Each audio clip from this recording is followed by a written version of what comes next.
Welcome back to the Dime Comic Bros. What? Do you have a joke? No, I have no joke. That's what I was going to tell you. Yeah, then shut your mouth. Welcome back to the Dime Comic Bros podcast. I am Spencer. I returned early from my adventure to salvage Jacob's body. Turns out he returned, yeah, but now Colin's gone. Hi, Jacob's ghost. Return of the Boomer. Yeah, they never leave. They're clinging on for dear life. They're slowly dying out, but not yet. Slowly. Very slowly. Colin's gone, though. Yeah, Colin's doing shenanigans. Sometime this season, we will have an episode with all three of us in the same room touching each other. Aren't you leaving the week after next on another trip? Yes. We're going to have to make it next week. Because you're gone on that one for a while. So, yeah, I come back for, like, the holidays and stuff, so... We'll have to visit. Oh my gosh. Yeah. I mean, I will have a hotel room, so... Ooh. I will bring the black light. Yes! So, as the first episode of spooky season, at least when this will be released, we're recording this in September. Spooky. Yeah. You're not going to do the news first? You're going to do main topic first? No! I'm just Gosh. throwing shit around, dude. I'm trying to be Colin. It's kind of hard to do that. Colin does throw shit a lot. He does. A bit of a monkey. But as it is basically a Spooktober. Yes. We will be discussing spooky things for the rest of the month, which we will announce at the end of the episode. And this episode, we do not have a main topic, so we're going to talk about spooky things. But first, before spooky... Why are you coming that one cause without you die? Come meet the brothers who are here to waste your time.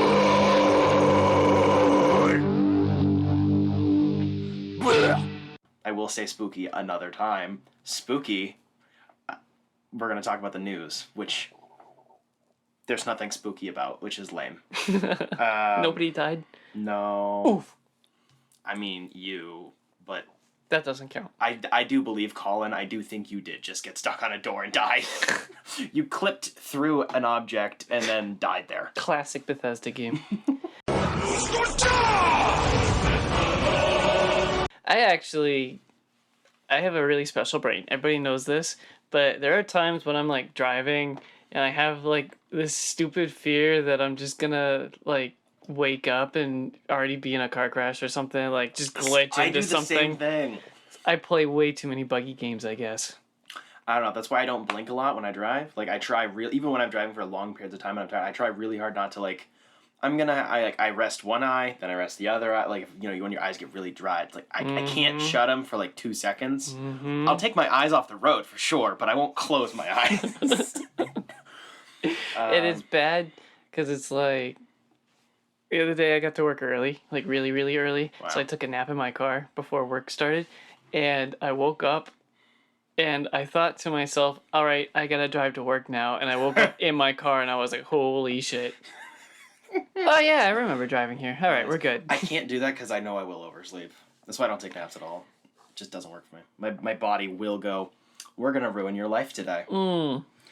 Speaking of ruining somebody's life, Andy Muschietti teased another The Flash photo featuring what appears to be the Keaton Batsuit sporting a Flash-themed spray paint job. So... vandalism.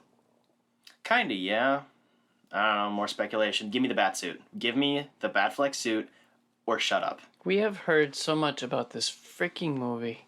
Yes, and also no. Like, the details are still really scant, but... which is fine. It's a lot of the same sorts of details. We've seen the suits, we know who's going to be in it for the most part, and we keep seeing, like, set photos of the same stuff, which is fine. Where's the Batfleck suit? Mm-hmm. Come on. Don't give us a spray paint job. Give us the Batfleck suit now.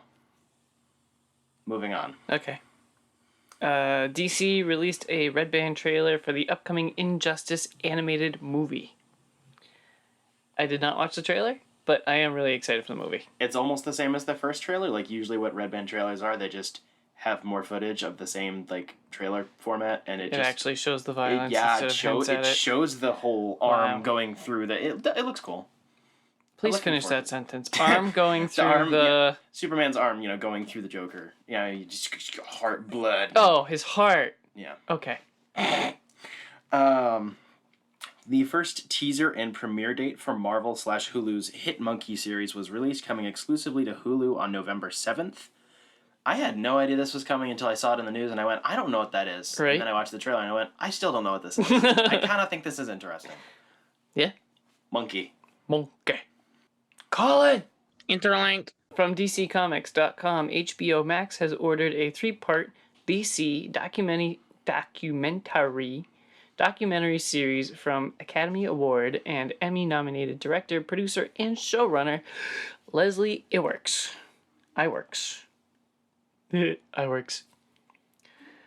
Produced by Warner Brothers Unscripted Television in association with Warner Horizon, DC, Berlanti Productions, and Iwerks & Co., the documentary series takes an unprecedented look at the enduring and influential legacy of DC, allowing fans to rediscover the universe of characters as well as the iconic comic book company's origins, its evolution, and its nearly 9-decade cultural impact across every artistic medium. I like documentaries, I'll watch it. That's either going to be a really long documentary or very succinct. Probably. The only thing that is kind of a turn-off is it's effectively being produced by the people it's about. There's nothing morally wrong with that, but that always makes me a little less interested. Right. I like kind of outside perspective documentaries or whatever, when it's kind of circle jerky a little bit. Like, I mean, sure, knock yourself out. You're a really old comic distributor. That's fine. They're probably not going to get into the unknown weird stuff. It's probably going to be pretty mainstream, which is, I suppose, fine. Doesn't subside my hipster desires, but whatever. Circle jerky, so that's just round beef jerky? Yeah. Perfect. Yes, very nice. I'll try it. You can put it in the hole of the donut. No. Put it on an English muffin with an egg. Ooh. Oh, shit. I'm going to go try that. I'm hungry. Don't do this to me. No spooky news. Very disappointing. We can talk about spooky topics, though. Spooky stuff is fun. So. Which Halloween meme do you prefer? Do you like rattled, or do you like the doot doot? I like the doot doot. I same. Yeah. I like both of them, but that one's better. Right. Because it's just got that nice dancing gif, and you can put it anywhere. Right. It applies to anything. Very nice. I was looking for more spooky things, though. You aren't a horror fan, usually. More and more over as the years go on, seemingly. More into it or more out of it? More into it. Interesting. It seems like it's increased, partially because I've gotten older and my tolerance has gotten better. And you've also kind of figured out which genres of horror that you like. True. I know what people involved and what type of stuff to look for that isn't going to be too much for me and that I'm going to actually enjoy. So, what are some of your favorites? Oh, why'd you do this to me? Let's just go back and forth with favorites. Fine. And any Tim Burton or all of the stop motion ones that everyone thinks only Tim Burton did, which Tim Burton was barely even involved in, but just that whole subgenre of spooky stop motion stuff, I love it to death. So besides Nightmare Before Christmas, duh. Right. What else are you talking about? Corpse Bride, Paranorman, Frankenweenie. Yeah. Okay. All right. There's a few more those. I love those so much. Lots of good happy feels. They're nice. I just love stop motion. It's gorgeous work, and it's spooky enough, and it's also kid friendly, and that sort of stuff is fun. I like spooky family movies. I'm such a child, but I do like those. I like being able to be I can watch this on my own and not feel like a child, but also I can watch it with people, and we're not going to make fun of each other for watching it. And Paranorman's just really funny. Interesting. What about you? Only seen Nightmare out of all those. No, so I will make a list for you. I know of them. I've just never watched them. I'm in the middle of making my way through. I have started my spooky viewings for the year. Nice. And it's only September as of recording. It's the end of September. It's not like I'm doing it every day. I gotta take the easy one. in the first entry on the list and say It Chapter 1 is Nice. one of my favorites. I quote it all the time. I'd also literally forgot Coraline. I'm not sure how I forgot that. Sorry.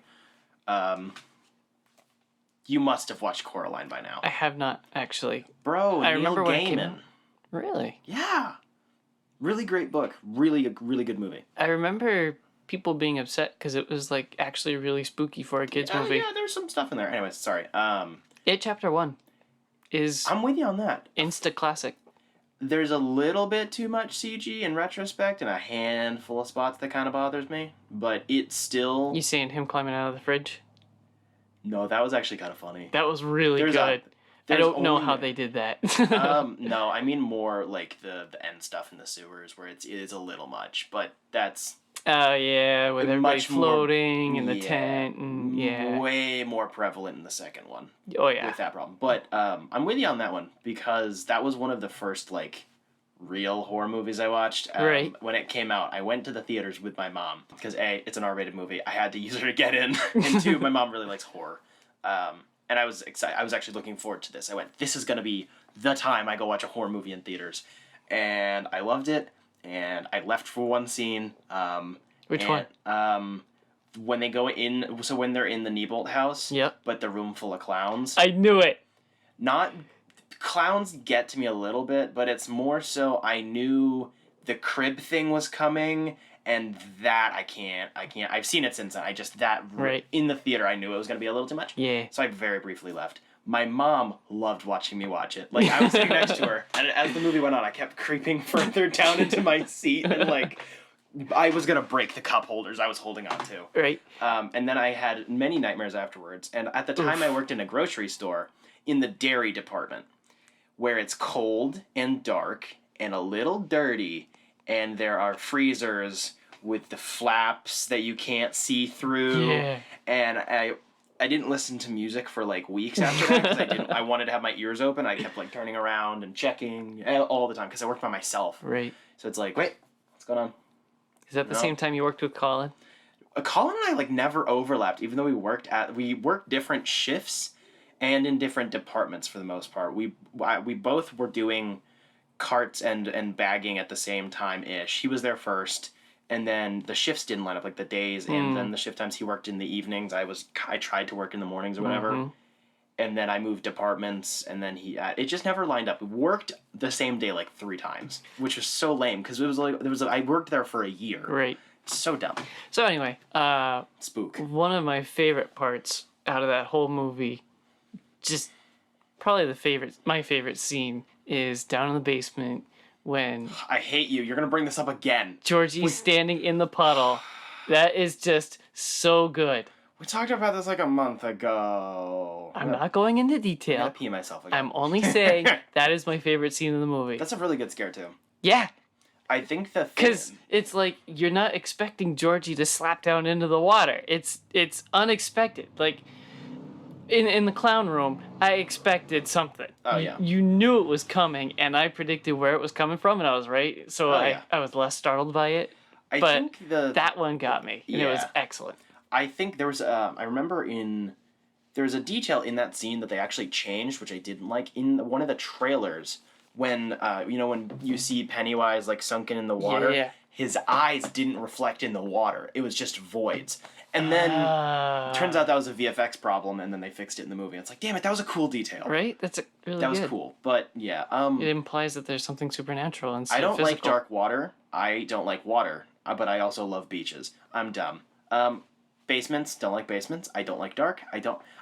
No. It also does the wiggly woo thing. It does the wiggly, squiggly, screamy shit that I can't stand. I don't understand that at all. Every horror movie, I don't understand the wiggly woo and how it's scary. I don't know. But I really like how that movie handled... it sounds corny, but like all the adolescent stuff, where it's like, okay, it's a movie, everything's cranked up to 20, but it still felt vaguely accurate to the book, but also like... So when I talked about Superman Year One a couple weeks ago, and I was talking about how like the teenagers like apparently terrified the teachers and the cops, and it's like, how the hell does this happen? That wasn't a problem. it felt like, okay, there are a couple of like really skeevy kids in this backwoods school. Like, yeah, they're gonna do some sketchy shit.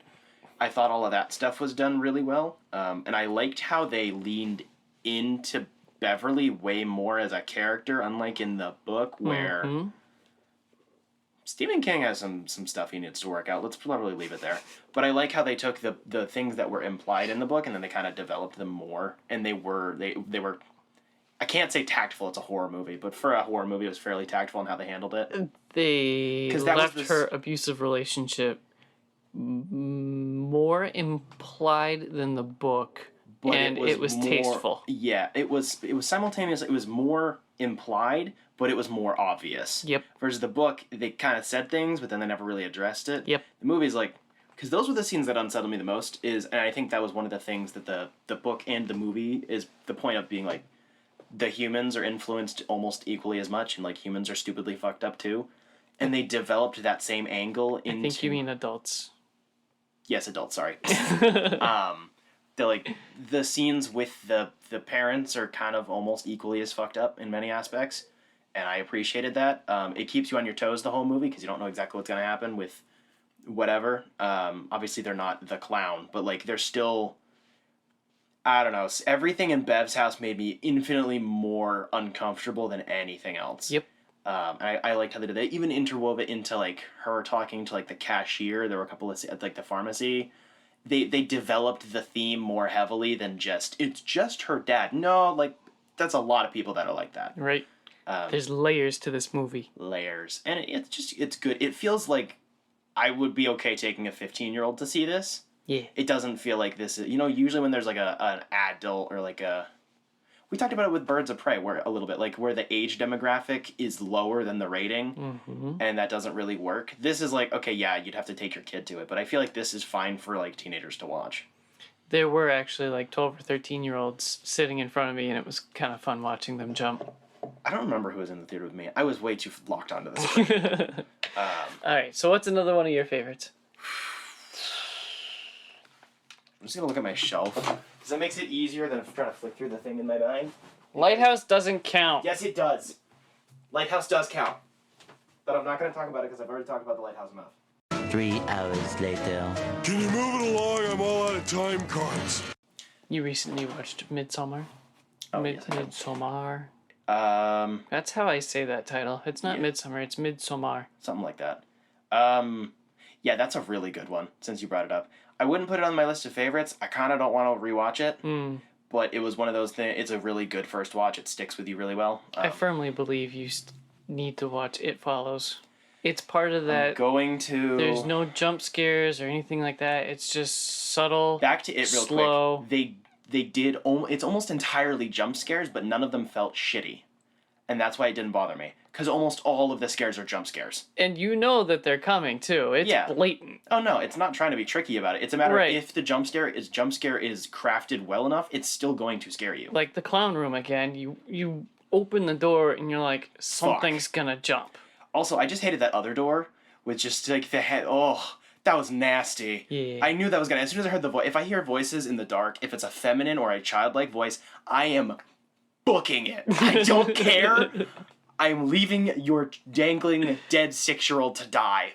Fuck you. Oof. No. So anyway, It Follows is very, very slow paced, and there's no jump scares as far as I remember, and it's just all subtle details on screen that you're like, why is that there? That's scary. So I think it's really up your alley. Things. I have heard that it kind of fell apart in the third act a little bit. Yeah, a little bit. But it is on the list. It is very high. I will be watching it in the next month or two. It's just within your genre, I believe. Yeah. Quiet Place half counts. It's a horror movie, but there's just enough. It leans further into the other aspects where it barely counts. It's a great fucking movie. I like 2 small critiques with it. Second one I love equally, but there you can make arguments that it's worse. Whatever. I recently rewatched that one, and it's so good. You remove my one beef. You remove where you see the damn alien in the beginning of the movie, those couple of frames where they're on the bridge, where the kid dies, you remove seeing it, infinitely better movie. Because now you know what it looks like. That's the thing with horror, is once you know what it looks like, it's always less scary. Right. And they hide it fairly well for the rest of the movie. You get little bits here and there, but you see the whole thing in broad daylight. It's short. It's a handful of frames. It's like half a second, Right. but it's enough. You don't need to see the kid get picked up and you don't need to see that. The look, the amazing the performance from John Krasinski in that moment when he's that's all you needed. You don't need the rest of that.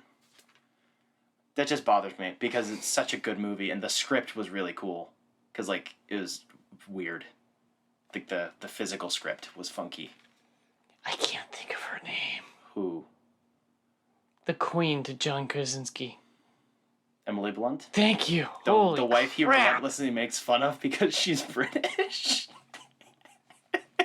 He just starts like roasting her in interviews for being British. It's really funny. Dang. Anyways. No, that movie just portrays their relationship and marriage as like absolute Chad. Kings and queens. Absolutely. Even when they're having it doesn't make it look like it's perfect at all. Right. But they handle all of their problems fairly maturely. Yeah. And I really like how well developed the family trauma is woven into how the narrative functions. It's not layers for the sake of having drama or being spicy. Like it's the narrative. It adds into the story. It's like the whole thing. Been handed a shit, hand of cards, and they've learned how to get through it and still like not want to kill each other. Yeah. Also, it was one of the few things I've never really liked Emily Blunt that much. This made me go look back at her biography and go, nope, I was missing something there because she has a lot of really good performances. That one was the one that was like, I should look into this. I was not a fan of Sicario, and that's pretty much all I'm coming up with. Really? I hated that movie. It's right there with Hurt Locker. I hate you. Okay. Also, you hate Hurt Locker? Yeah. I hate you. Okay. You have shit war movie taste. The Sicario sequel is very mid, admittedly. She's not in that, but... I don't know of anything else she's in. Edge of Tomorrow. She was really good in Edge of Tomorrow. That one pissed me off, too. You're such a little bitch. Does the movie have time travel? That one or annoyed me. It was... Is it murky? I don't like it. No. Is that Live, Die, Repeat? Yes, the name changed 1,000 times. Yes. Yeah, that one was stupid. I love that movie. That was really good. Okay. They're still working on that sequel.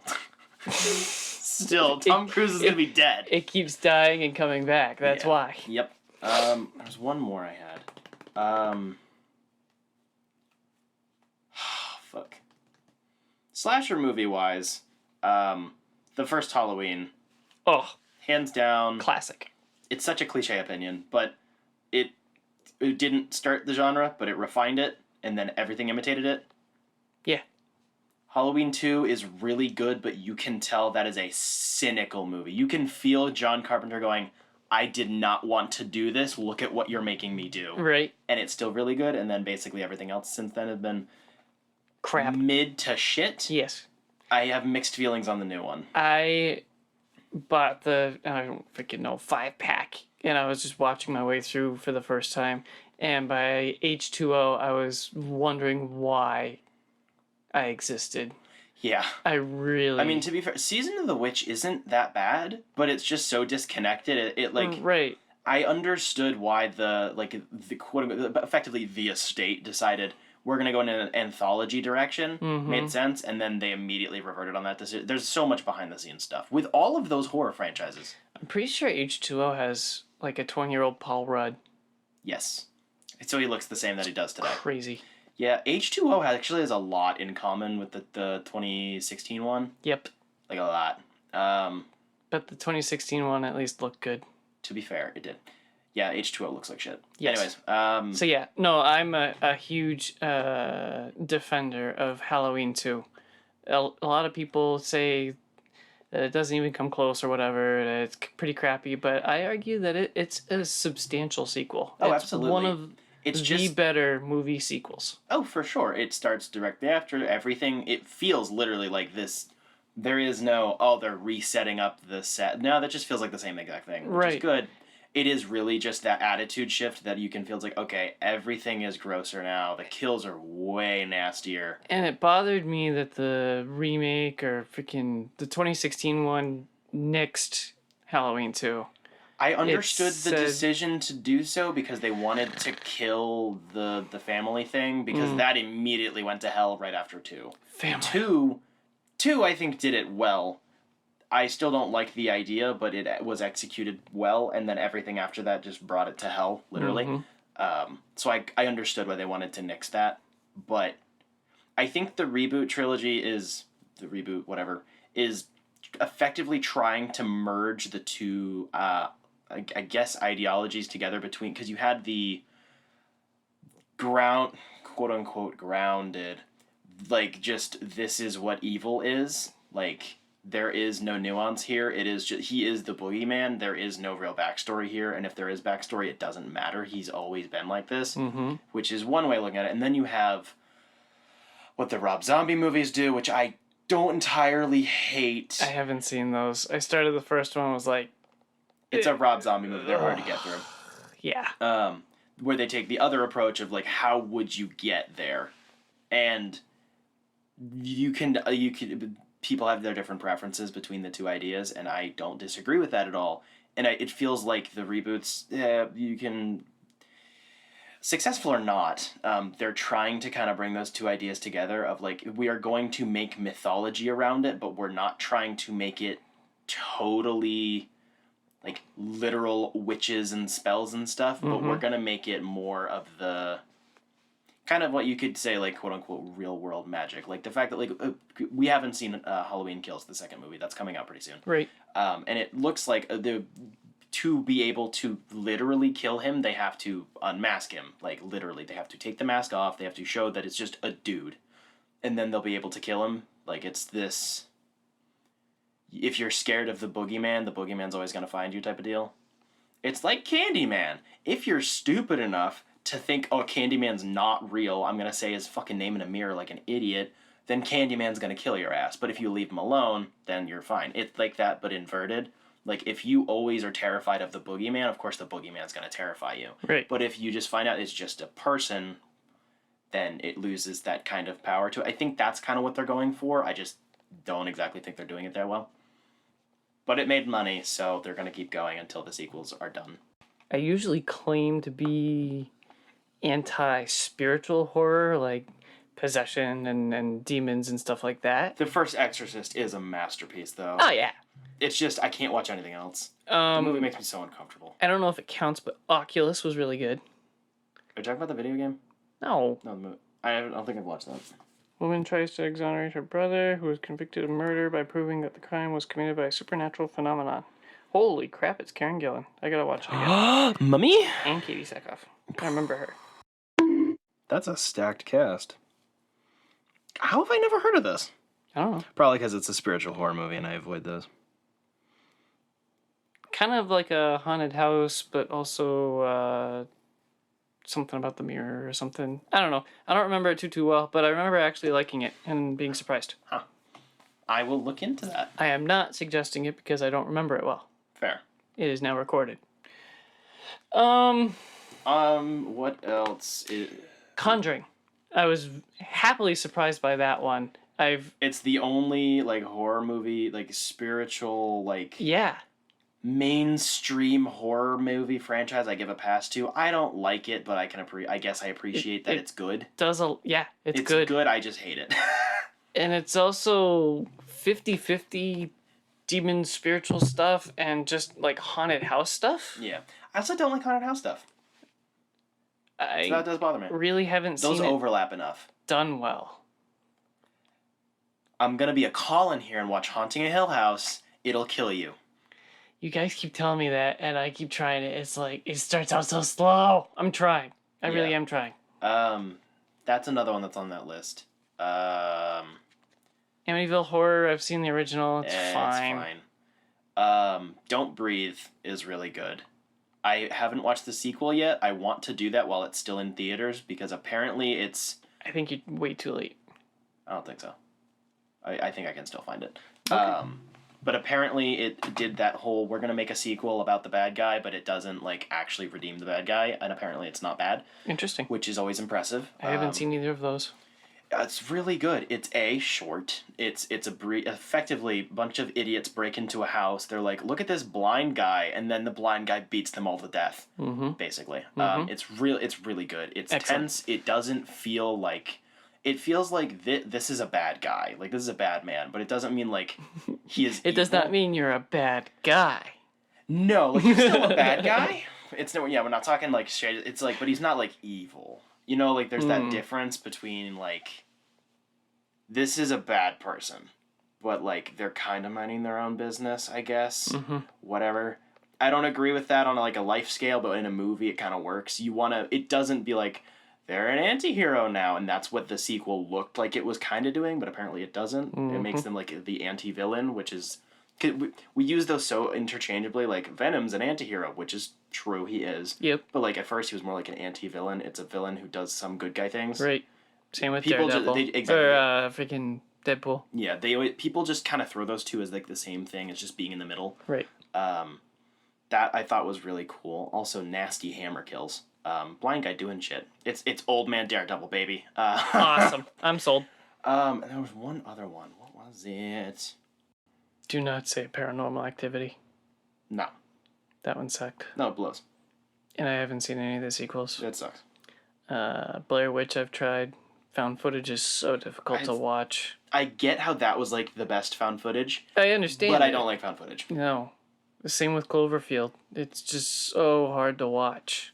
So you're talking Cloverfield? Yes. Yeah. The first one. Yeah, so Cloverfield was especially good. When the cameraman is running and it's just automatically looking up at nothingness. It's like, what am I watching? Yeah. I did like it because I like good disaster movies, but almost all disaster movies blow. So I really like that. I love 10 Cloverfield Lane because close quarters. Sullivan. Yes. Sully. Yeah. I love John Goodman. Yep. Man is an absolute legend. And I like how it didn't overdo the... That movie was rated PG-13, I think. But it wasn't like... The implication was the movie's been out for years now. The implication was effectively that he had probably trapped multiple other people there and potentially done many nasty things to them. But it never felt like it was leaning too hard into that. There were still moments of brevity, and there were moments of like causing doubt in that idea. Because it's John Goodman. You know? Right. It's Sully. The worst thing that he's done in his acting career is the Transformer movies. True. And even then, he was still really good. Yeah. A shining light in a shitty movie. Yeah, I just really like that. Obviously, Cloverfield Paradox is where it lost the plot entirely. Yep. We're not going to talk about that. But I am still hopeful for another one. It's dead. The franchise is dead, dude. No. Dude, franchise is dead. I need answers. Because the franchise was only built on obtaining IPs and then rebranding them. It's dead. Overlord. That's what I was thinking of. We have to talk about zombies now. We avoided zombies. So Overlord was, I think, it was originally rumored to become a Cloverfield movie, and then it wasn't. It's not groundbreaking, but it is very good. It's Nazi zombies. It's just good stuff. Perfect. It's got some good kills. It's lots of action. Yeah, I liked that a lot. I have not seen this one. 28 Days Later is like the technically they're not zombies. If you're gonna only watch one zombie movie ever and not watch like the Romero classic stuff, watch 28 Days Later. Fucking amazing movie. 28, was it weeks or months later, is not as great. It's still fine. I'm gonna give a shout out to The Babysitter, not because it was amazing, but because it was something I watched semi recently and I kind of liked. The babysitter movies are kind of cool, for one. Don't fault me. I never had a good babysitter, so I'm living vicariously through like elementary school kids in movies. But it was nice. I really like Samara Weaving, and that was kind of cool. The sequel was absolute dog shit for many reasons, because they pushed it's supposed to take place like 1 year after, but because of how they were released and filmed and then COVID, it's like been like 5 years. So the kid hit puberty like hard, and it's so bad. It's atrocious. It's whatever. But the first one's like fine. It has Vine stars in it as the teenagers, and that part is cringe, but there's some decent funny bits in there. I remember my favorite part about that movie, like you said, it's fine, but you watch it and you're like, I thought this was a horror movie, and then it suddenly changes. You're like, did that just happen? I didn't know you watched it. Yeah. Yeah, no, because at first I was like, I'm waiting for it. I'm like, I like when movies don't feel the need to jump right into the horror. They do all the build up. I'm like, oh damn, that's actually pretty terrifying, especially being like a kid. a normal movie about anything, and then it's just a sudden gear shift. It's like, whoa. Yeah, and it does that, like, you could probably call it a slasher, I guess, would probably be the closest thing. But that's a bunch of teenagers. There's no demons or whatever. It's just a bunch of people that want to live forever or whatever. Mm-hmm. I hate, I don't remember his name. Not Stephen Amell, because that's... Robbie Amell, there we go. I hate him. Okay. Because he's like 35 and he's still being cast as a 17-year-old dude, bro. I hate it. He's obnoxious and annoying. But if I removed his face and I pretend like he's a younger person, the weird dynamic he had with the main character was kind of funny. I kind of liked that. Where it's like, Simon, he's like, yeah, I'm gonna kill you, but like, before I kill you, I'm gonna teach you how to like throw a punch, and like you're gonna fight back. I'm gonna give you a head start. Like I'm gonna make this like remotely I don't know. I found that kind of funny. Interesting. It broke up some of the tension to it with like the other characters. Mm-hmm. I hate King Box so much. He's a black guy doing blackface, and I can't stand it. He makes me want to kill myself. The one black dude in the movie, you know. I saw it 3 years ago. It did come out a while ago. Anyways, it's just obnoxious as fuck. Invisible Man from 2020. Oh shit! That was like the last thing I got to watch in theaters. Yeah, that was really good. Colin loved it when we were watching it, and then afterwards he's like, I actually hated it, and he's never explained why, because he's an idiot. It's really good. I really liked it in theaters. Upon rewatch, it falls apart, I think. In what way? If you say the two precious words, I'm gonna kill you. Don't say the two words. Game over? No. Happily ever? No. No. The two words that lazy people bring up when criticizing movies. I don't know. Anyway, like the opening scene when she's stumbling through the house is super annoying. It like when she kicks the dog bowl or something. It's like, just slow down, take your time. You have a planned escape. Follow the plan. Nope. She's gonna trip all the alarms and kick the dog and whatever else and make as much noise as possible leaving. It's just super annoying. See, the reason that didn't bother me was because I can't sneak. Like, I try. Like, I have difficulty when I get up before other people not making noise. I try really hard to be quiet, but I'm clumsy, I have big feet, and I'm tall and wide. I'm gonna break something. Like, so I felt that, and it's especially in the... I think it more implies that's how nervous she is. Like, she can't even, like, walk in a straight line. It's so terrifying, and I guess that just worked for me. It was more that she wasn't watching where she was walking, but... later, when the really sharp knife is suddenly floating in the air and everybody just stares at it. Like, just cliche horror movie cliches that are like... That was the one kill that was like, that didn't play out well. The idea of, like, doing that, like, the plot of it is fucking awesome. Right. Like, the way that they adapted really the story and the fairly tactful way, I would think, again, for a horror movie, that they handled... like abusive relationships, I thought was done really well.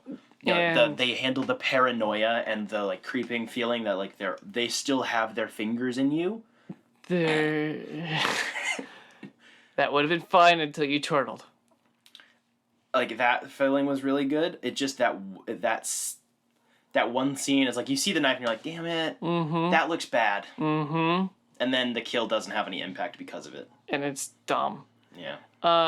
No, the spooky feeling of the slow burn through most of the movie is done really well. It's not even a long movie either. It's only like 90 minutes, but it feels so slow because the camera just chills and then the camera tilts into these empty rooms and you're like, what the fuck?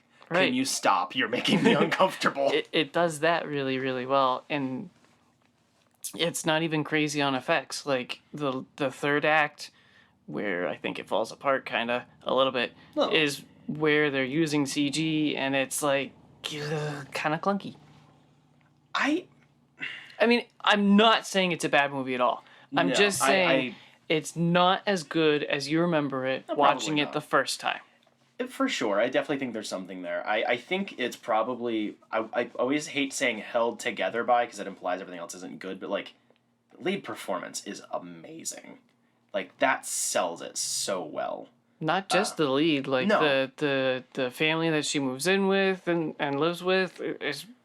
Both of those guys are acted really well. Like, I liked how well it did the implications. Like, they never go over what actually happened. They don't, in the sense of it feels like they're trying to go, we're not trying to, like, make people relive their own shit if they watch this movie. Like, we're implying what he does. But bad Juju Magumbo happened. Exactly. And she got to get out. And and then you can see, the one that really, like, got me hooked was the first scare. When he comes yeeting out of the woods and breaks the car window. I didn't see that coming at all.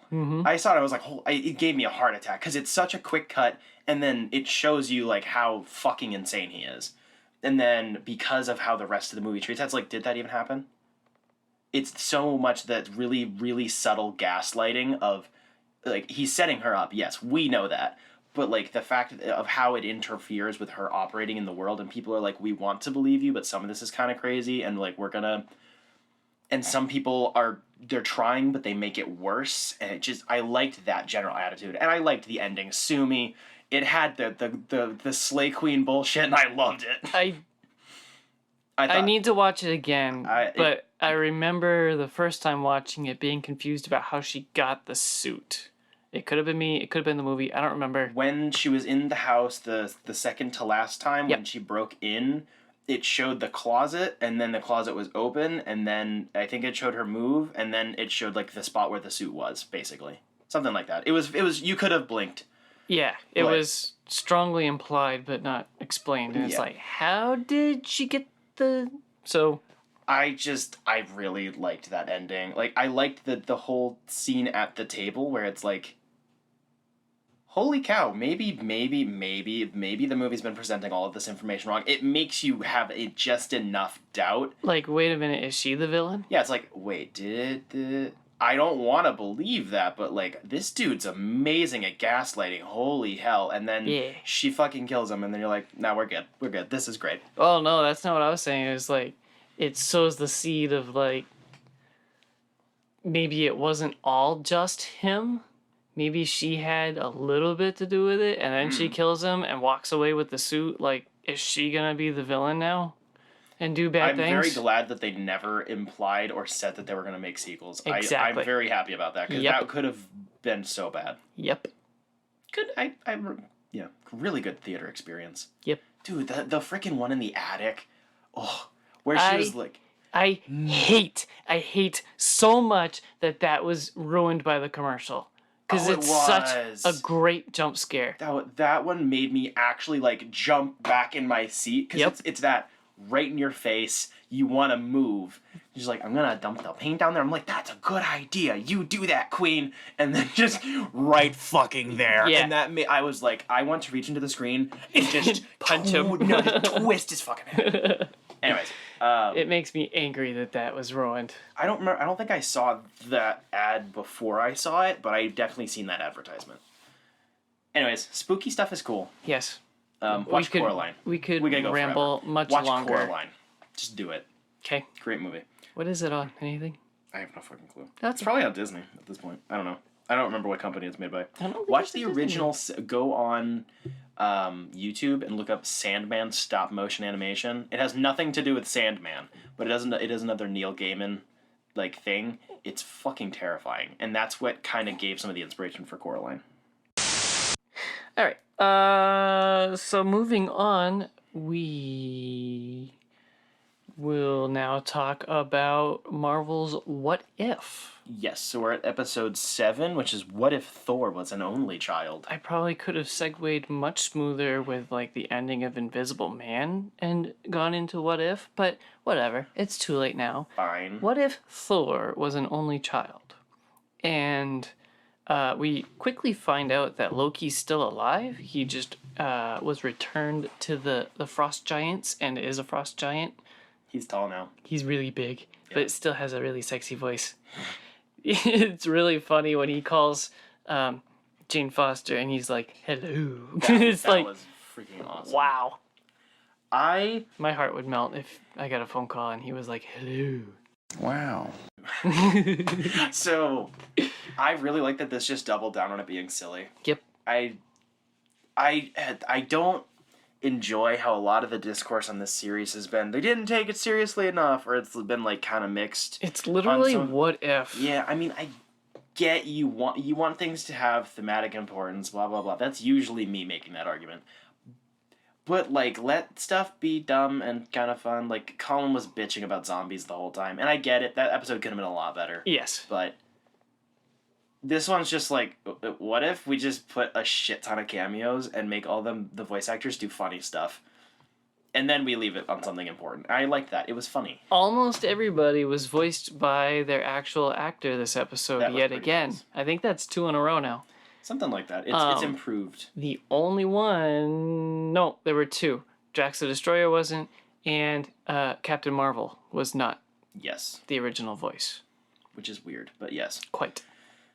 I liked it. It was fun. Yep. The action was actually better than I was expecting. The jokes landed. The jokes were all funny. It got the... I just love how it's like, yeah, Thor's still a big old baby child, and they're running away from literally mom. That's funny. That got me. This is probably my favorite. How do I say it? Darcy really annoyed me in the first 2 movies. She was just super annoying, and I begged for her to shut up.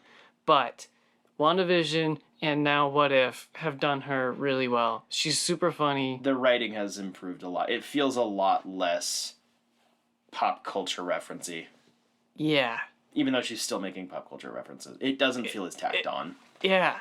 It's less clunky. Yeah. I mean, it's actually funny. I liked her in the first 2 movies, but that was also... I was also younger when those came out. I was 10 and 12. So it hit. And I've always liked Kat Dennings, Leave Me Alone. Well, yeah. I mean, this character probably could have been done better, but like, it's still kind of funny.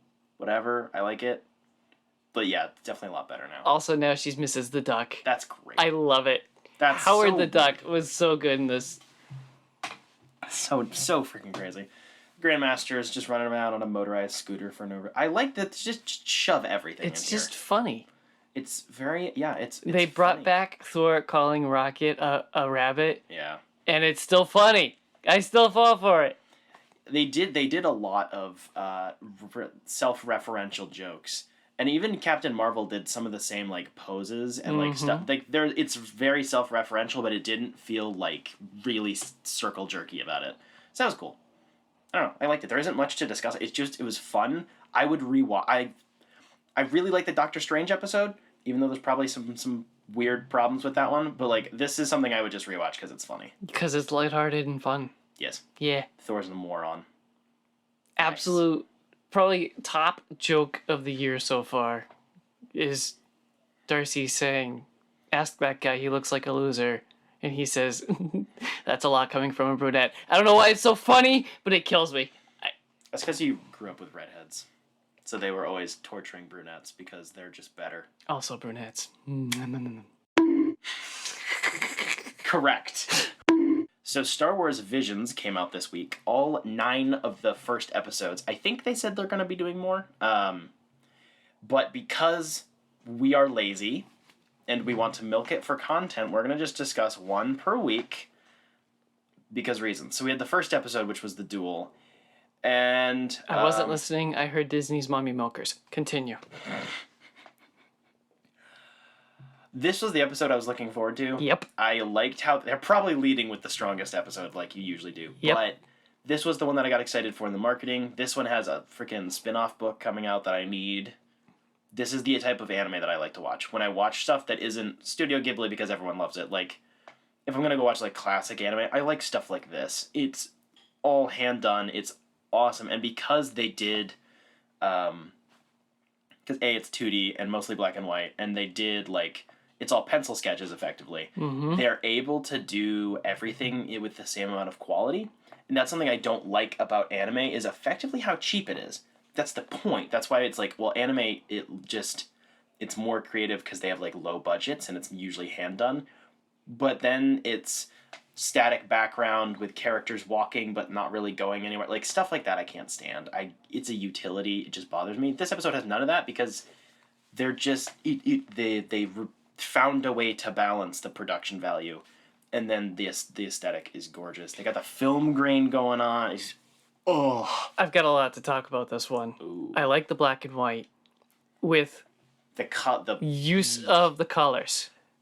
That's what I wanted. You the freaking always geek out about color usage, and I'm like, you're a nerd. But this one, I get it.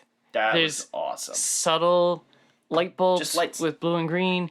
The bad guy's ship rolls up, and it's all dark inside except for the red lights to give it spook. Spooky. And then the troopers come out of that ship shooting yellow blasters. Yeah.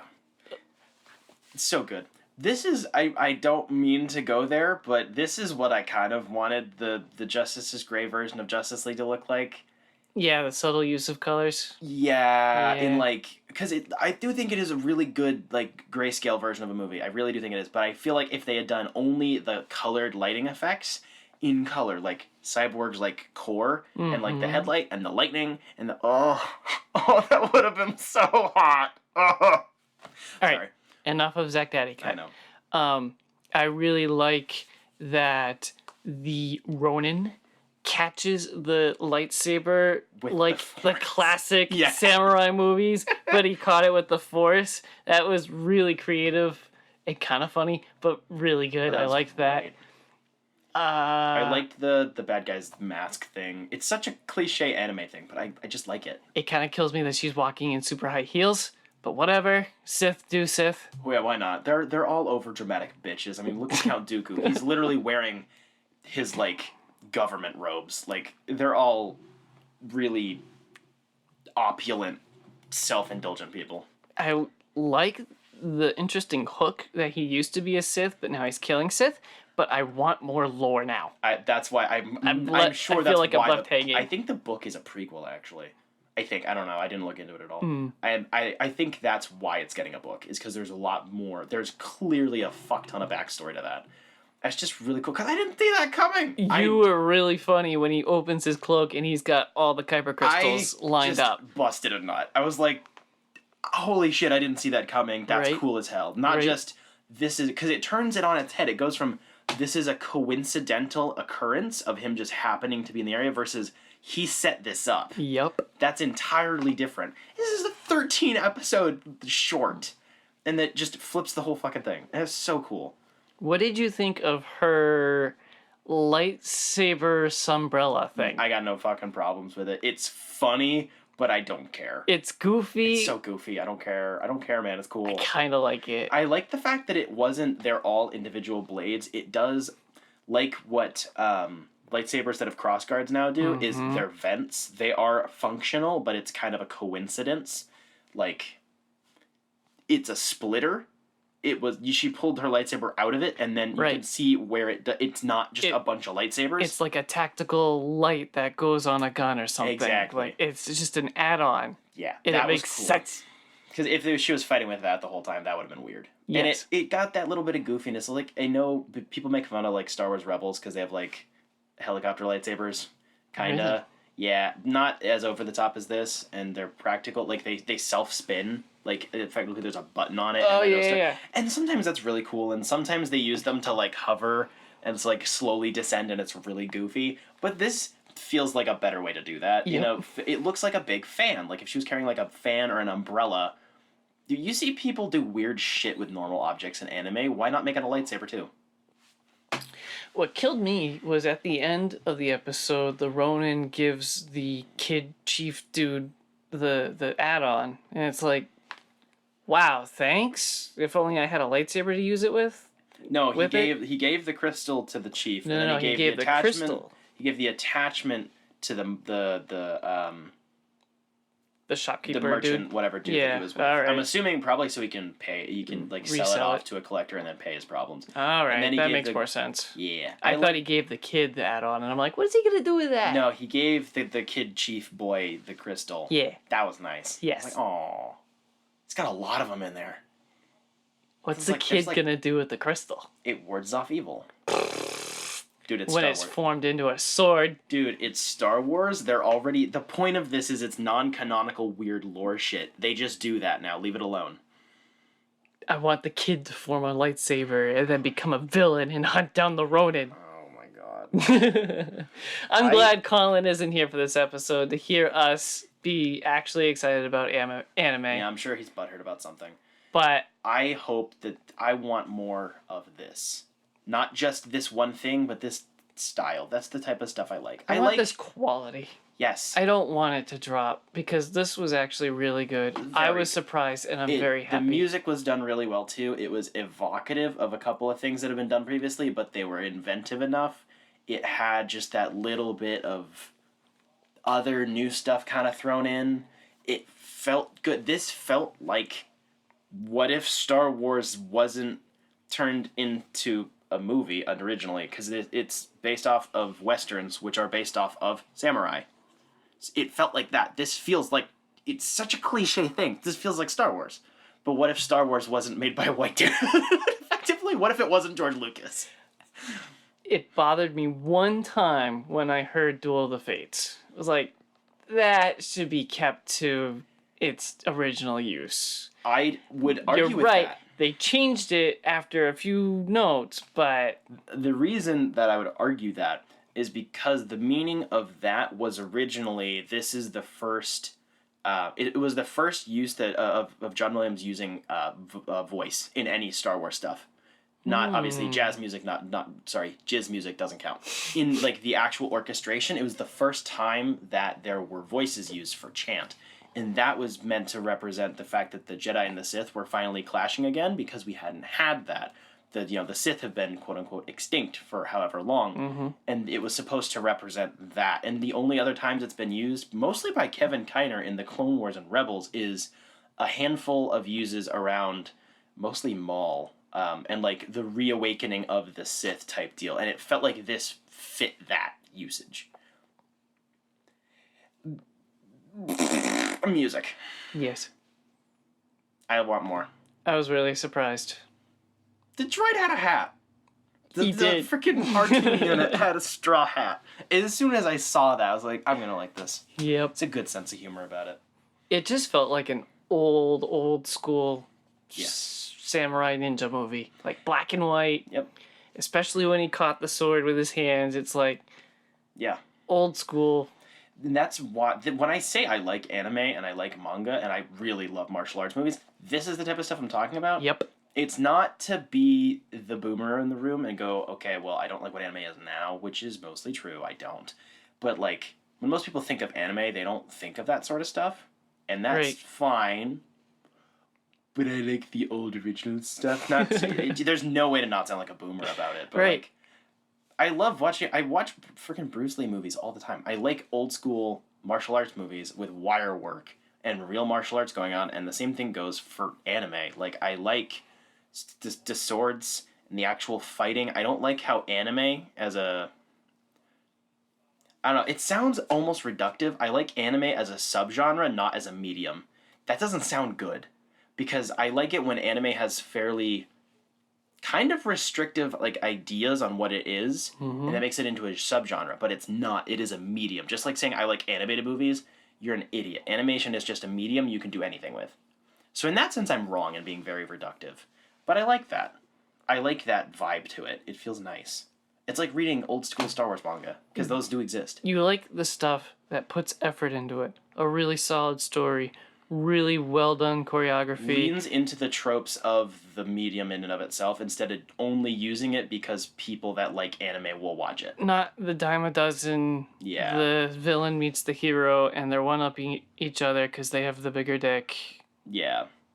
I do have a little bit of a soft spot for some Dragon Ball, but like, yeah, I don't like how effectively everything now... I I sound like such a boomer. This is really bad for me. Welcome to my life. I know, but I don't usually feel this way about stuff. It's Embrace the boom. I see, Funimation or Crunchyroll, and I'm like, this is all the same. Yep. Not because it's all the same, but they use the same tropes. It's like School of Magic. It's teenagers or teenagers on a road trip because it's evocative of Pokemon. It's like, I don't like that. It's boring. The teenage archetypes are atrocious. They're painful to watch and listen to. They do all look the same. Yep. And it's like, no, I'm not saying it because they're all Asian, because this shit, they all look different as hell. It's almost like an entire continent full of people don't look the same. Yeah. Isn't that a crazy thing to say? And a little bit edgelord. Not really. I know.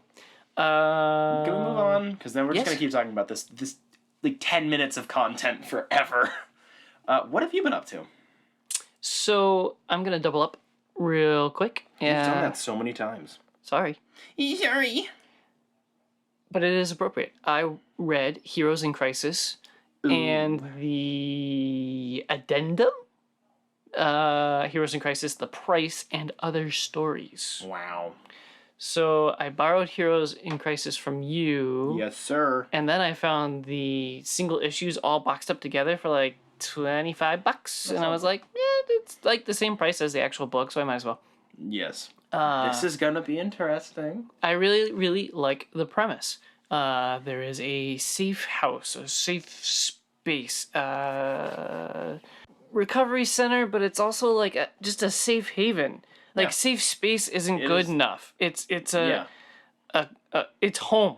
Exactly. For supers to go to and try to rehabilitate because of all the awful things that their writers have put them through.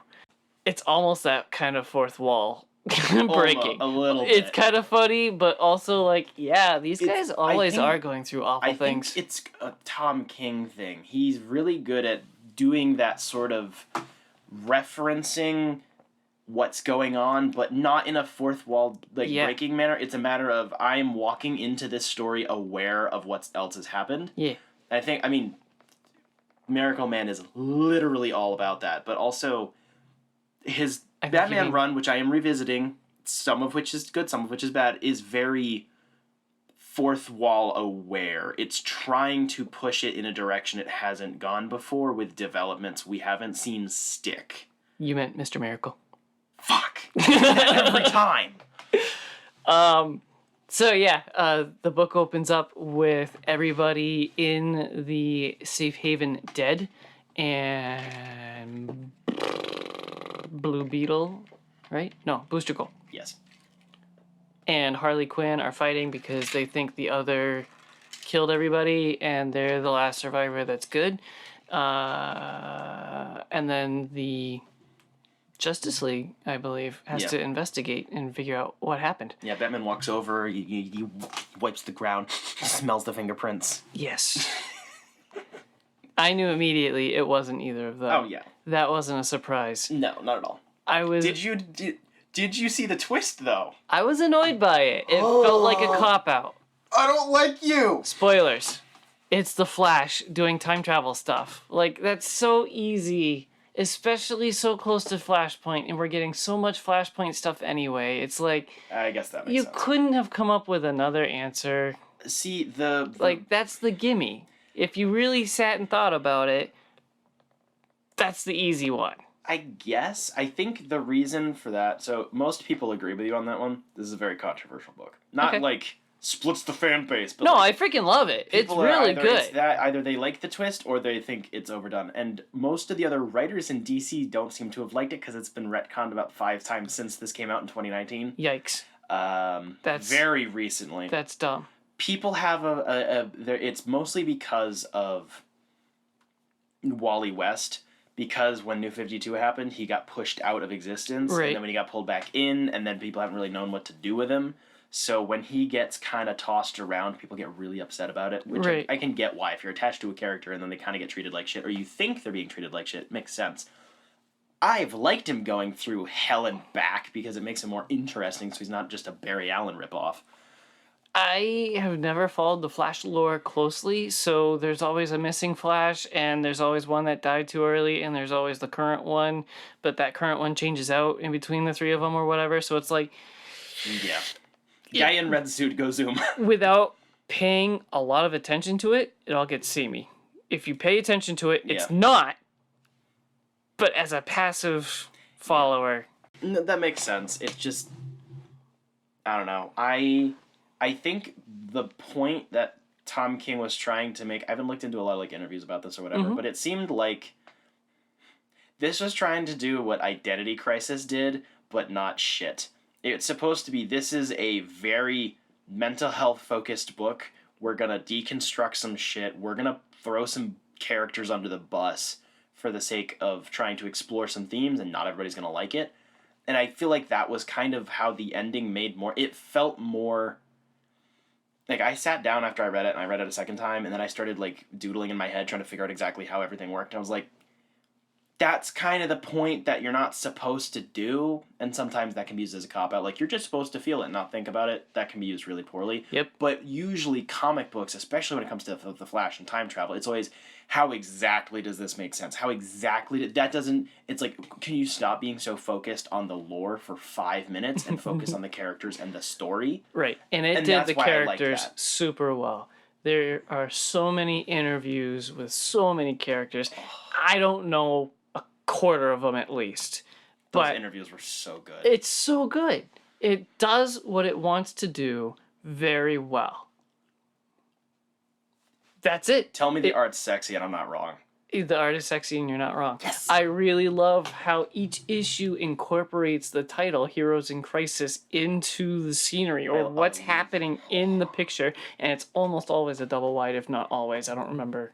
But it's a lot of double wides. Yeah. So sexy. And it's like, it's so good. It's really good. It's really good. It's worth the money. I like the continual... I like Harley Quinn's a good guy now. It's so weird to think over... Like, since she was brought in like the late 90s, and then she was thrown into the comics, the past, basically since like New 52 era, it's just been trying to give her stories to like redeem her effectively. And now she's like part of the Bat family, for fuck's sake. I love that. I think you mean good girl. Good girl. Yes. Yeah, but Dick has sexual undertones on it, No, it which is doesn't. acceptable. But, you know. All right, so The Price and Other Stories collects Batman number 64 and 65, The Flash 64 and 65, The Flash Annual number 2, Green Arrow 45, 48, and 50. Or, sorry, 48 through 50. 45, 48 through 50. The 2 Batman, 2 Flash issues are interlinked. Yes, it is one story. Very, very, very reminiscent of The Button. Yep. They Also written by Tom King and Joshua Williamson. They reference The Button, and they're like, wow, it's so good to work with you again and investigate something, and it's actually done much better than The Button because they're actually investigating, and it makes sense. I really liked this crossover. It was done really well, super interesting, worth the price that I spent on the book. Did you like the fact that it ended up having literally nothing to do with Heroes in Crisis, though? They were investigating something because of Heroes in Crisis, but it wasn't even related. No, it was referenced to the Batman run. I hated that.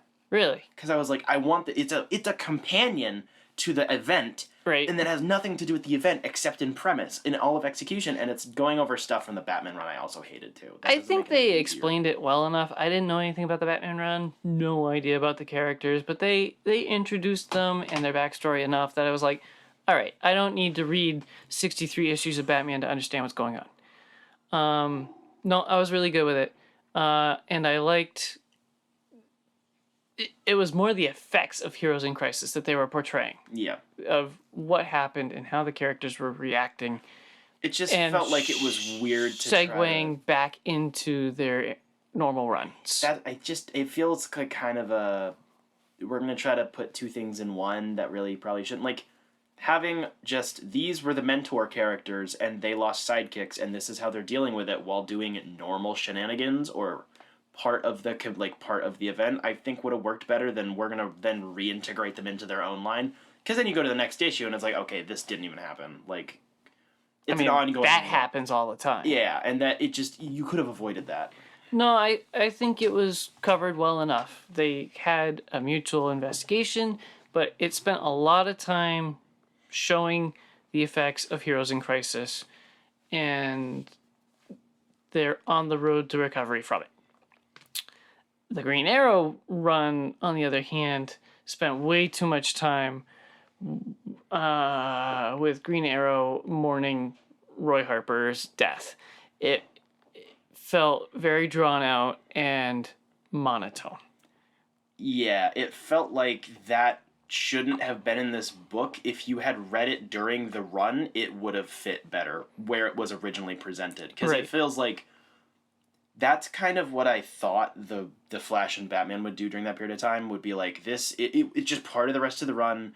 Something happened, there are after effects while the rest of the story continues, but then they decided to twist those together and turn into a little mini event that spins off into something else. It's like, why not just have them go back to doing their stuff and trying to deal with that and huffing copious amounts of copium? The Batman Flash had a good enough resolution. The Green Arrow didn't.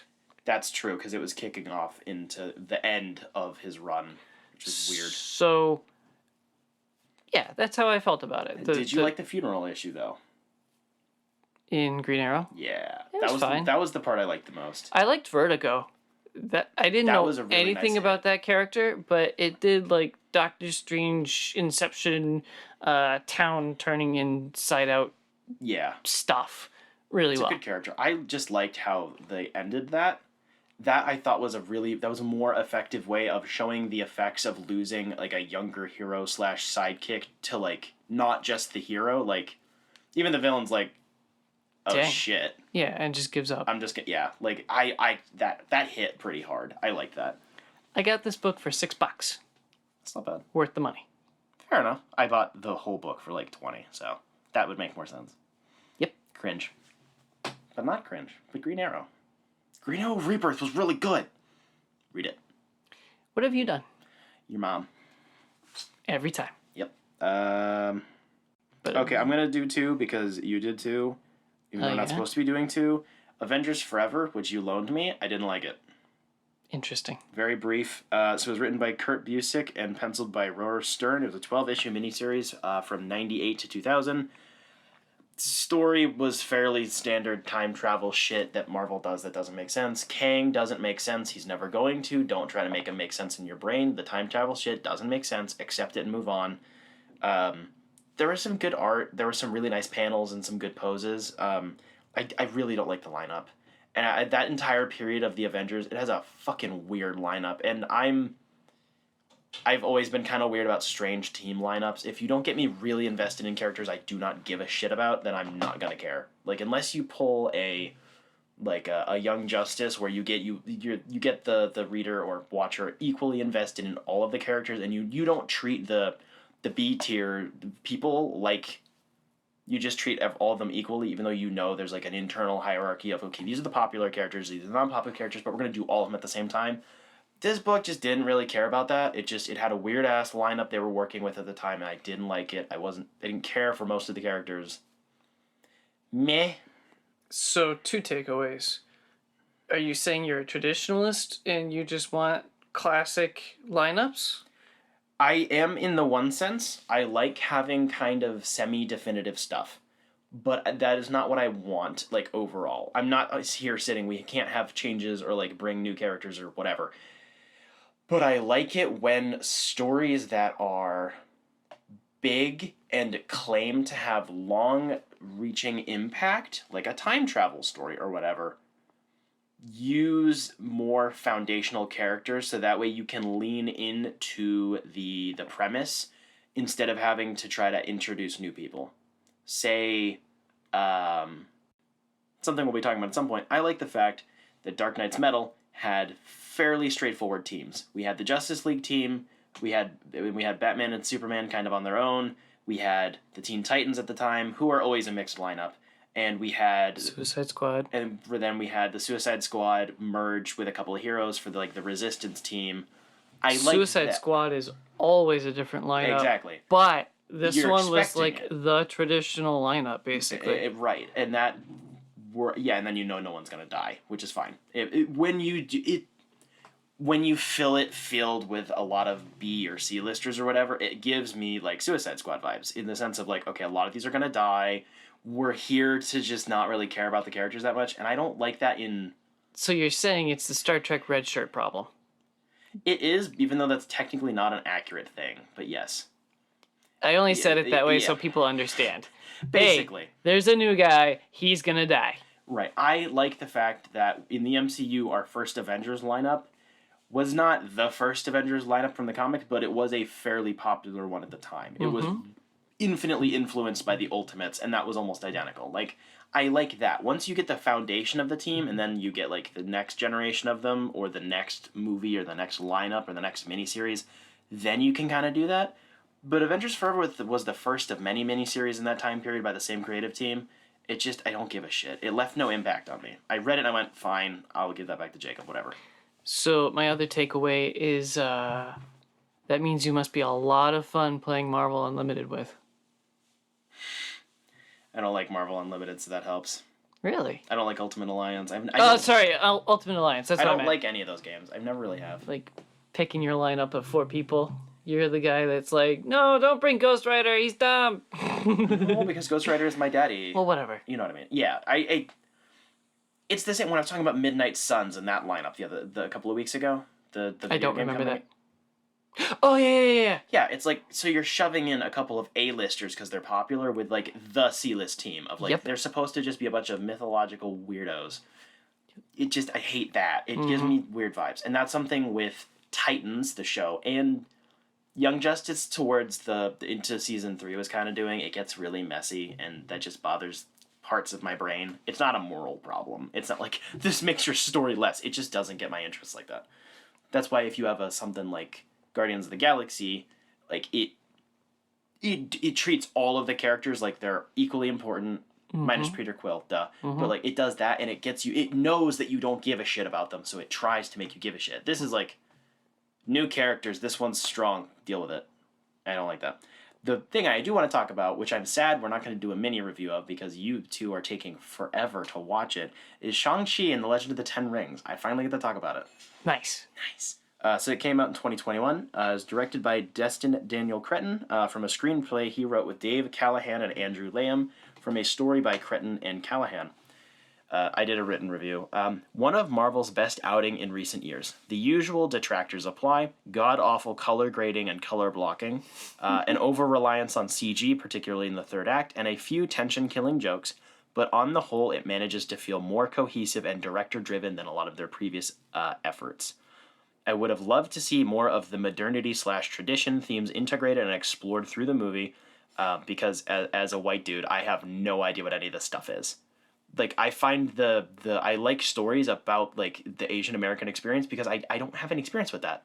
I don't know very many Asian folks. Right. And I think that because in a lot of Asian cultures, particularly in China, they have a very, very, very strict, extremely conservative, like, mindset through most of the country. So then them integrating is just really interesting. I find that stuff really cool. It's like, how do you imbalance your family traditions to your country, to your ethnic identity versus what you actually want to do, like how all that works. And I think that's really cool. But I did think it did enough as like a mainstream blockbuster that it's still going to pique people's interest. It doesn't feel like it's doing it to do it. Usually you only see that sort of a story in like indie movies, and I think that's lame. That's the reason why people get really weirded out when they see it in a mainstream. They're like, well, mainstream movies don't do this. It's like, yeah, a mainstream movie needs to do this instead of just a bunch of fucking indie movies made by people with a shoestring budget. That's what you said last night. Just doing it to do it. Shut up. The action is off the walls incredible. The camera movements, both practical and digital, are kinetic and smooth, while the hand-to-hand choreography is astounding. I believe I heard somewhere, I didn't look into it, don't quote me, Jackie Chan might have helped with some of the choreography in this. One of the scenes gave off a little bit of those vibes, very environmental, I'm going to use something against you, like something Jackie Chan's really known for is like he's done fights in a ladder, or like he used chairs and like throws, it feels like that, and it gives good vibes for that. The camera work is really good. Even some of the digital moves are like, okay, this is a digital camera right now. But the editing is nice. It gives it a lot of room to breathe. It feels like a martial arts movie, at least in terms of action. The hang-up with that is I wanted this to be a martial arts movie. It's still a Marvel movie with martial arts in it. We're getting closer. Compared to Iron Fist. In terms of like vibes or the action in of itself. Action infinitely better. Well, no, of course. Closer to Iron Fist was supposed to feel like a martial-ish action, sort of. Yeah, the problem with Iron Fist is because it like the character, it takes place in parts of two worlds, whereas it has the rich white boy stuff with all the boardrooms and shit, and then it balances having actual martial arts going on in actual cultures. So, action-wise, it's better than that. Of course, that's kind of the low bar. I still don't hate Iron Fist Season 1, but it wasn't great. It feels closer. Season 2 did expand on that. It was a lot better. They did a lot more choreography. They did a lot longer camera stuff. A lot of this is cranked up to like 15 though, and I think that's the part where it doesn't totally lose me, but my brain, I sit there and I go, all right, I know where we're going. This is fine. It's not lowering expectations, but it's a part of understanding where the movie's going to go. It just comes right out of the gate. When the action hits, it hits hard and it goes bonkers right out of the gate. And it's like, I would have liked some power escalation here, a little bit more grounded on the first end. The guy with the sword arm is in the first battle. You're like, God, that's a little much. Whatever. But interesting. That's, I think, the major distinction. We're getting closer to Marvel just happening to finance movies that are made to be their own movies. Like, I'm hoping Eternals might be that one. I knew you were going to jump to it. It's Chloe's out. Like, come on. But it that bothers me. It does make me a little more sad because the people behind this thing are amazing. It is definitely held back a little bit. The set and costume design was solid with a couple of strange choices, but the piss poor color grading and usually bland lighting refuses to flex the designer's work. I think I had previously mentioned I don't like them giving him like a canvasy Kevlar shirt. Mm-hmm. It is explained and it works in motion, actually, better than I was expecting. I still don't totally dig it, but I think it works better than it did in the marketing. The marketing, it's like, why? Mm-hmm. It looks like garbage on the poster. But in the final battle where he's using it, I do like it. I'm going to describe part of the dynamic is that he's effectively trying to not deny his own heritage. He's trying to be his mother and his father while being himself. So his final outfit, effectively, is it's a dragon scale shirt from his mother's culture, and he's wearing like normal pants or whatever, and he's wearing sneakers. In the final fucking battle of a martial arts movie, he's wearing sneakers that are like him while he's fighting his dad. But like, I don't know. There's something about that outfit that works.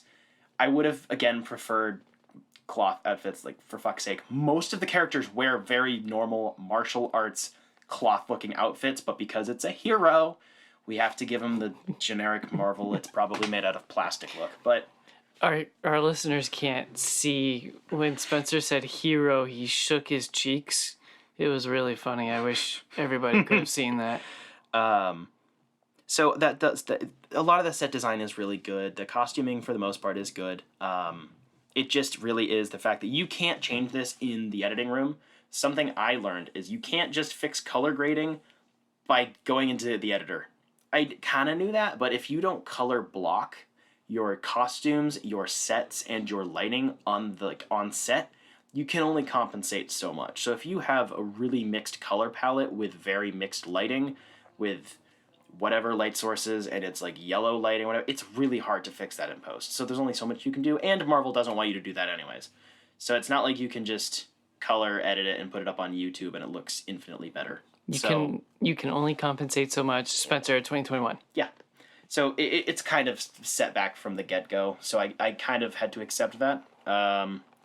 Stellar performances all around, like, really strongly. Simu brings a massive yet understated heart and like down-to-earth charisma that's mostly unseen in the MCU's lead performances. He feels like a normal guy, not in a haha, Ant-Man makes dad jokes, or haha, Spider-Man's a kid, or like, ha, Star-Lord's retarded.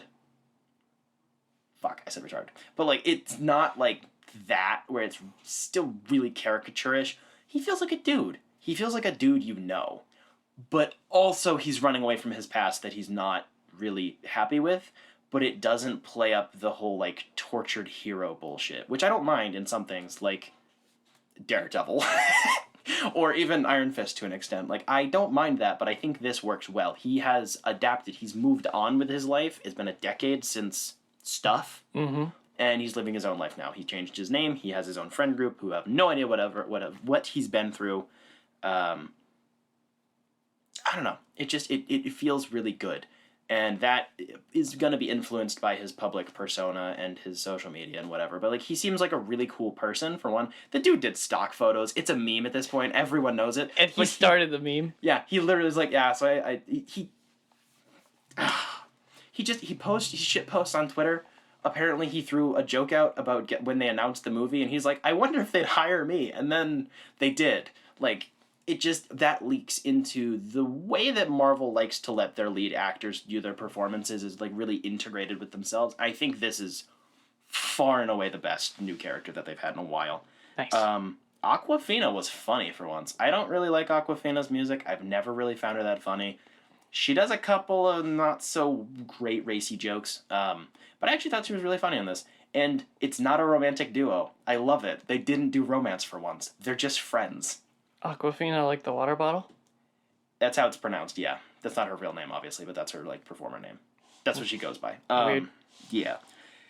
I've never been a fan of her, but the chemistry between her and Simu is really unique, and it should be cherished at all costs. I will die for them. Like, they're friends. They're just, like, vibing. If they reference it in the movie multiple times to the point where it's like, they're not trying to go, look, it's what you've been missing all along. They're right in front of you. They don't pull any of that sort of bullshit. It's like, no, they're just doing their own thing. They're friends. They get along really well.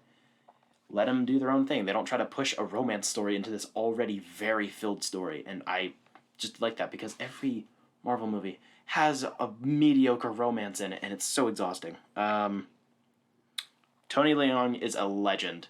One of the best Marvel villains. Don't call him the Mandarin because he's not the Mandarin, but he is the Mandarin, but he's not the Mandarin. If you watch it, you'll know what I'm talking about. Great performance, really good character. There's a few things in there that were a little messy, but that's more in the visual storytelling than the story itself. There's a couple of cameos in here that were pretty good. The end credit stuff I'm actually really interested in. They didn't... so we knew Wong was going to be in this movie, right? I'm not going to really spoil anything, but we knew that Wong and Abomination were in the Fight Club, but that's it. Like, that is pretty much all it is. They say, that, Wong references Emil Blonsky, Abomination's name. They go through a portal, they leave, whatever.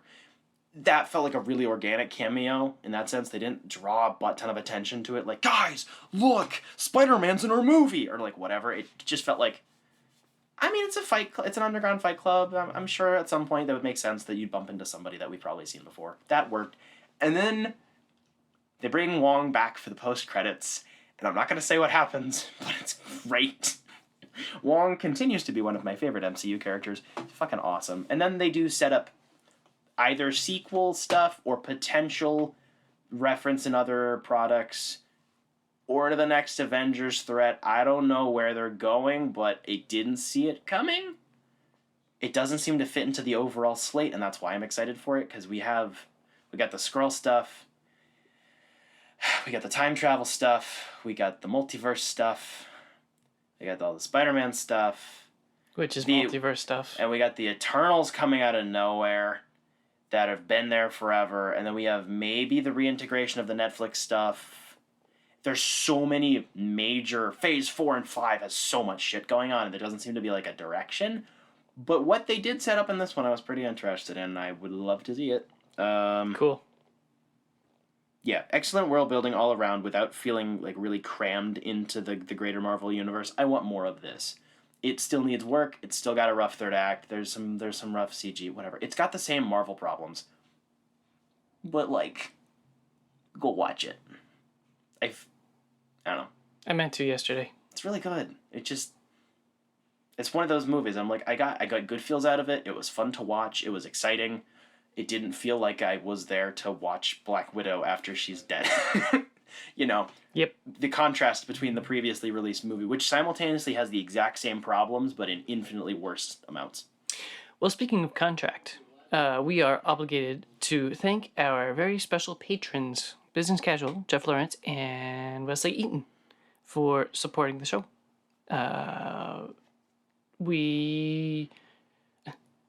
Our listeners really can't tell, but we do put a lot of work into the show. Yeah, they definitely can't tell. We're a bunch of amateurish idiots. But we try. We try hard. And we try hard. Our shining light is our Patreons, our huge bunch of simps that give us hope that maybe someday we will make an interesting show for them. But until then... More money, please. Thank you for the money that you've already given us. If you get more money, we will buy a new microphone or buy a new light bulb. Probably a new light bulb. Maybe buy talent to show us what we're doing. Okay, that's what you mean. Because I don't think we can buy that for ourselves. We could get it through the adrenochrome of children, though. Ooh. Just saying, we could torture and kill children and then drink their adrenochrome and then absorb their talents. It sounds like a plan to me. Thank you to our patrons for supporting this endeavor. Also, speaking of contract, we are obligated, morally, to mention our partnership with Jetpack Comics and Games in downtown Rochester, New Hampshire. They have... I've been simplifying what we say about them, but it's true. They have a bunch of cool stuff. So much stuff that I get tired of listing it all. It's just so much cool stuff to go in and look at. I see something new every single time. Pretty stuff. And I spend a lot of time there. Pretty people. Like last week, we went in and I pointed out a poster, right over this week's new comics, and it's like, wow, that's been there a long time, and I'm only seeing it now. There's so much stuff in there to look at. Go do it. Yeah, they did get a bunch of new stuff this week too. They got a new pinball machine that I still haven't used yet. I touched it, but I didn't have quarters. Oh, shame. And the line for the counter was really long, and I wasn't gonna spend a lot of time to turn paper dollar into coin. Fair. Go support them and us. Slap our poster on the wall. Yes. Our sticker's on the door. It Go is. Touch the sticker. Yeah. Touch the sticker for good luck. But if you touch the sticker and the poster, it cancels itself out. So yeah. You one have to, or the other. You have to activate the charm when you walk in the door and then hit it again on your way out. Because otherwise it will curse you for the rest of your life until you go back and deactivate the charm. I legit yelled at Colin for not slapping the poster for good luck. Wow. He had to go back and Colin enter again. He had to go right over the little announcer buzzer too, so he had to act like an idiot. He announced his idiocracy to everyone who worked there. Yep. Wow. But he touched the poster. That's good. And then went straight to the D&D stuff. Of course he did. Yep. So next week, we will have all three of us. Maybe. Should have all three of us. Colin. Ready for your colonoscopy. We will be discussing, for the next 4 weeks, the DC Comics event known as Dark Knight's Metal. We've been waiting to do this one for a while, actually. So Jacob and I have read it before.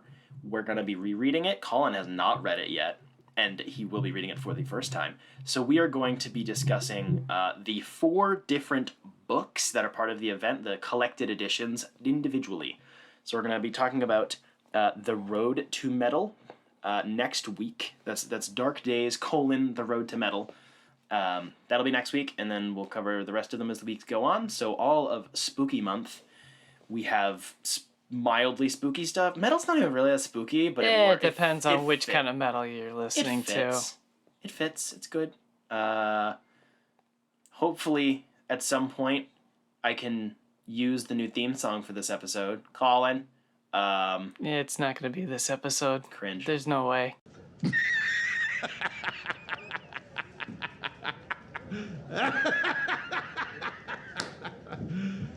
You serious? Why are you coming that would cause more than a die? Coming the brothers who are here to wish should die.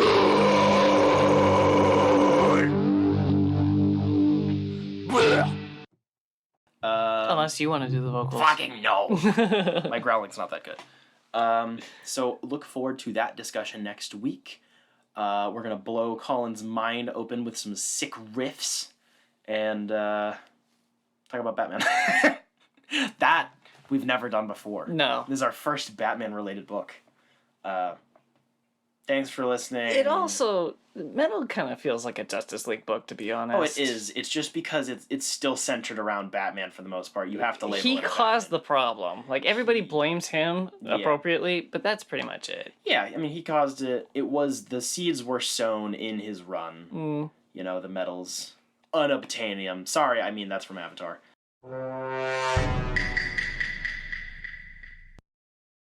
That's pretty much it. Thanks for listening. Bye.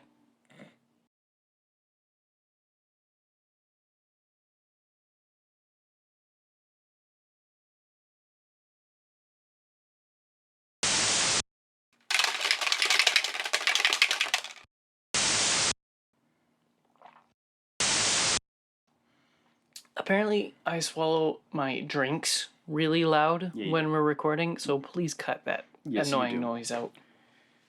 It is not intentional, I promise. Yes. Cock and ball. Cock and balls. Should probably bite the bullet and just only spam Colin my dick pics and then leave everyone else in the dust, but... Partner in crime helping me. Partner in crime. Crikey. These nuts. I just got a text from Grandpa. Oh, wow. I am announcing my life. Oh my gosh, I can't English! Spencer just did a line off the stool holding up the mic. Yeah, I did. Gay.